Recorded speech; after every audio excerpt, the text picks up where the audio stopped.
The next child was June. And what was June's full name? June Laverne Tarnblom. And was she named after anyone? Her father wanted her named after someone he knew. The name was Eunice, and they always called her Uni. And he wanted June because it was what he used to call this girl, Eunice.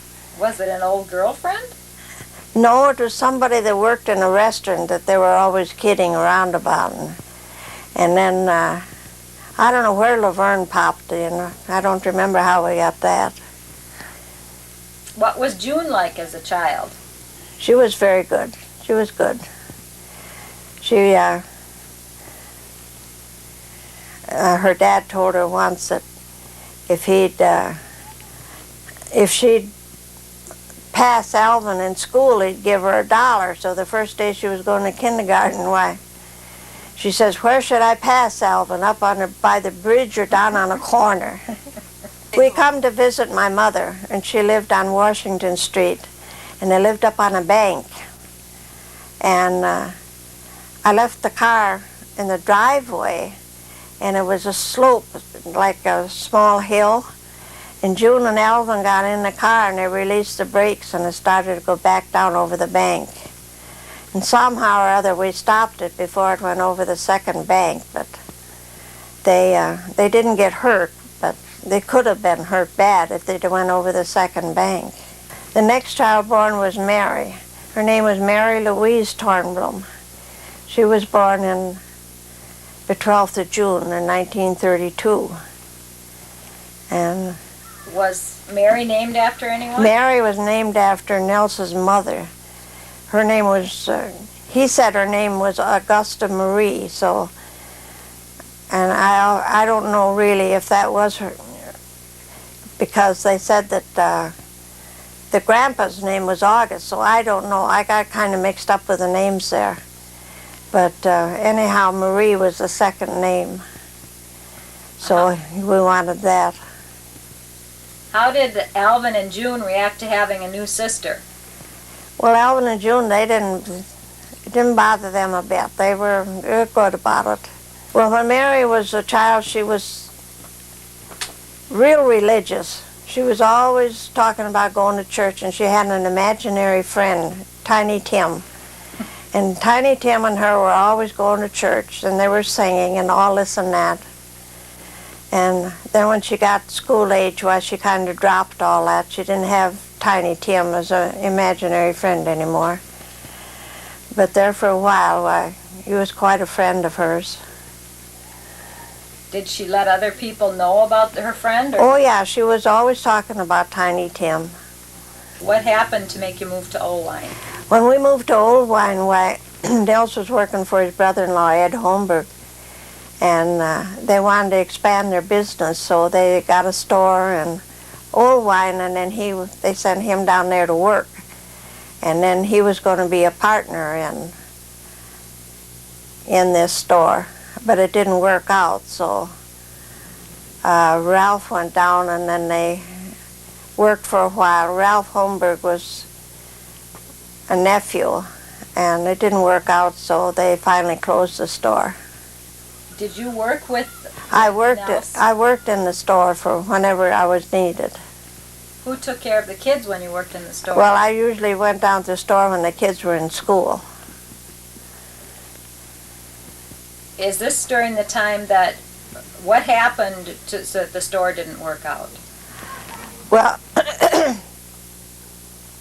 he started drinking, and he didn't tend to business.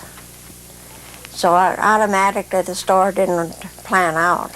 We moved back to Decorah in 1936, and then the next child was born was Richard.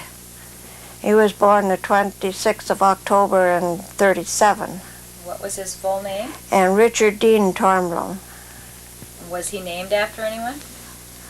Well, June and Alvin had a playmate down in Oldwine, and they always thought he was so great, and his nickname was Dickie, and they wanted Dickie Dean, so that's the way we got Richard Dean, because they liked this friend of theirs down there so well.